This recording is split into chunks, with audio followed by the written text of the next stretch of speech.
दोस्तों नमस्कार। आज तारीख 3 दिसंबर, दिन रविवार। परत दर परत व्यू चैनल में आपका स्वागत है। मुद्दा है 4 में से 3 राज्यों में बीजेपी की बम्पर जीत, यानी कि मोदी है तो मुमकिन है। इसे आप चाहे एक मुहावरा कह लीजिए, चाहे एक जुमला कह लीजिए या एक लोकोक्ति कह लीजिए कि मोदी है तो मुमकिन है, लेकिन यह सत्य साबित हुआ है। इन प्रदेश जो 5 राज्यों के चुनाव हुए हैं, उनके जो चुनाव परिणाम घोषित होने जा रहे हैं, उन्होंने ये साबित कर दिखाया है कि मोदी है तो मुमकिन है। ख़ास तौर से 4 में से 3 राज्यों में, मध्य प्रदेश, छत्तीसगढ़ और राजस्थान, इन 3 राज्यों में बीजेपी ने जिस प्रचंड बहुमत के साथ अपनी जीत दर्ज कराने जा रही है, वह काबिले गौर है और सियासत की गलियारे में इसकी खूब चर्चा होने लगी है कि आखिर हुआ तो हुआ कैसे। जाहिर है कि मोदी है तो मुमकिन हो सकता है और होने जा रहा है। देश के 5 राज्यों के विधानसभा चुनाव हुए, जिनमें मिजोरम, छत्तीसगढ़, मध्य प्रदेश, तेलंगाना और राजस्थान शामिल थे।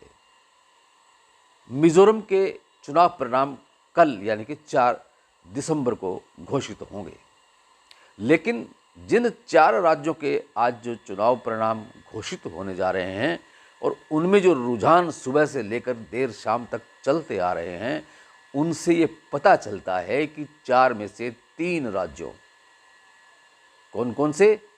मध्य प्रदेश, छत्तीसगढ़ और राजस्थान, इन तीनों राज्यों में बीजेपी प्रचंड बहुमत के साथ सरकार बनाने के लिए तैयार है।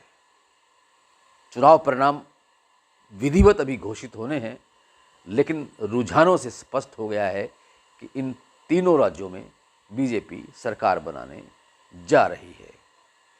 एक तेलंगाना एक ऐसा राज्य है जो दक्षिण भारत का, वहाँ पर कांग्रेस इस बार बाजी मार रही है।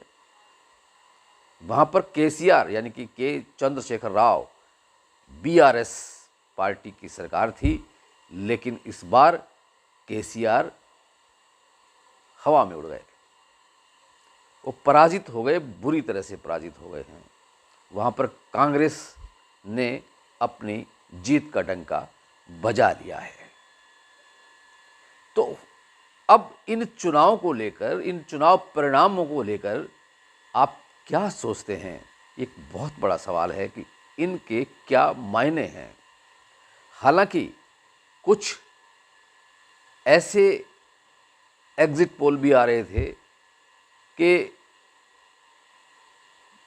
कहीं भी इन 5 राज्यों में से एक आध राज्य को छोड़कर बीजेपी चारों खाने चित हो जाएगी। सोशल मीडिया में भी कई ऐसे पत्रकार हैं जो शुरू से लेकर अंत तक रोजाना यही कह रहे थे कि 5 राज्यों में बीजेपी की करारी हार होगी, लेकिन उनके भी जो अनुमान थे वो गलत साबित हो गए हैं। अब बात करते हैं कि मध्य प्रदेश में क्यों बीजेपी जीती है। मध्य प्रदेश में पिछले 20 वर्षों से बीजेपी की सरकार ही रही है, लेकिन बीते जब चुनाव हुए थे 2018 में, तो उस वक्त कांग्रेस की सरकार आ गई थी और कमलनाथ मुख्यमंत्री बन गए थे, लेकिन सिर्फ 15 महीनों के लिए कांग्रेस की सरकार रही, क्योंकि कांग्रेस के जो विधायक थे वो बिखर गए और बीजेपी खेमे में जा मिले, जिससे बीजेपी की सरकार बन गई और शिवराज सिंह चौहान फिर से मध्य प्रदेश के सीएम बन गए।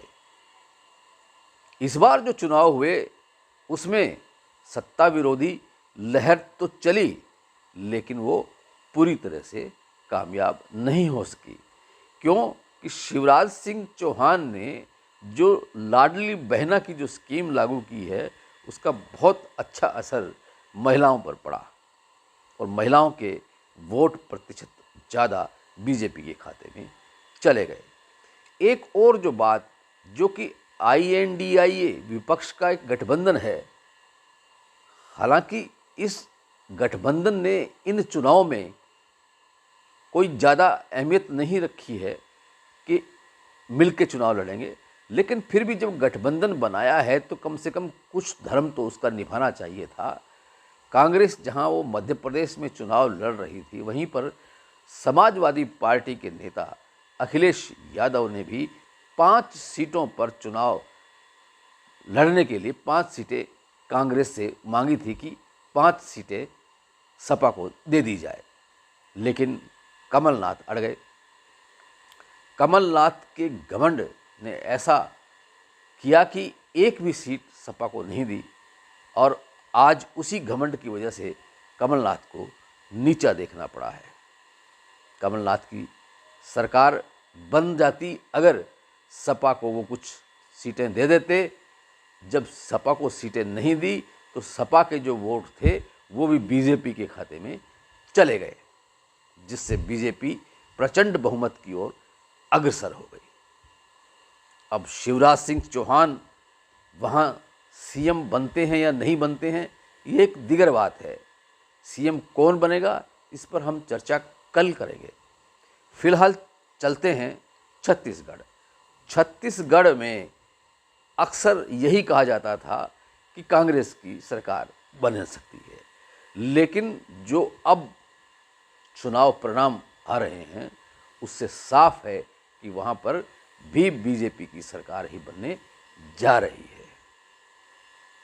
और अब राजस्थान की बात करें तो राजस्थान में तो पूरी तरह से एक कांटे की टक्कर जैसा माहौल बना हुआ था बीजेपी और कांग्रेस में, लेकिन वहाँ भी बीजेपी ने प्रचंड बहुमत हासिल कर लिया है।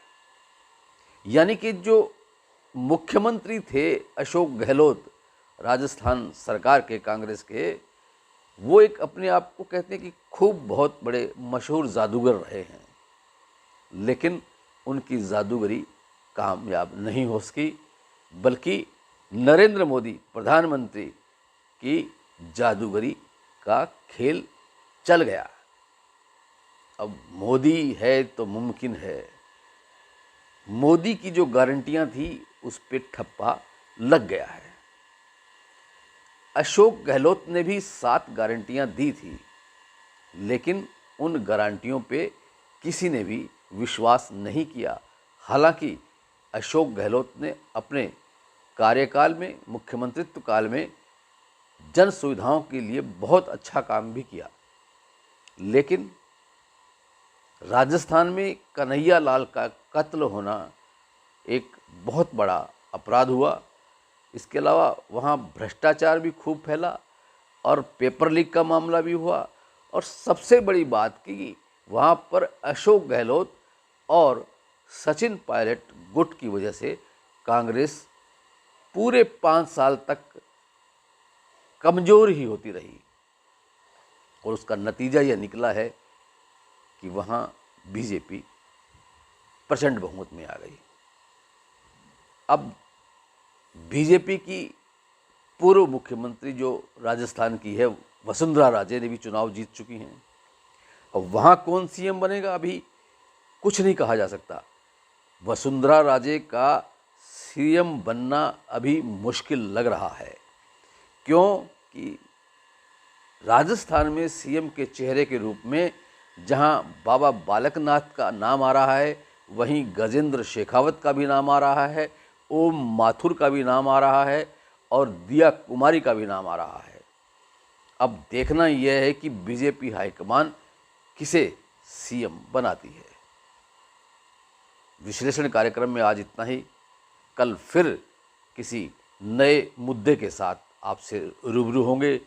तब तक के लिए इंद्र मोहन शर्मा को इजाज़त दीजिए, और अगर आपने इस चैनल को अभी तक सब्सक्राइब नहीं किया है तो सब्सक्राइब ज़रूर करें, बेल आइकन के बटन को भी दबा दें, ताकि जब भी हम कोई महत्वपूर्ण शो करें और कोई वीडियो यूट्यूब पर अपलोड करें तो उसका नोटिफिकेशन आप तक पहुंच जाए, और आप कमेंट भी करना चाहें तो कमेंट बॉक्स में जाकर कमेंट कर सकते हैं।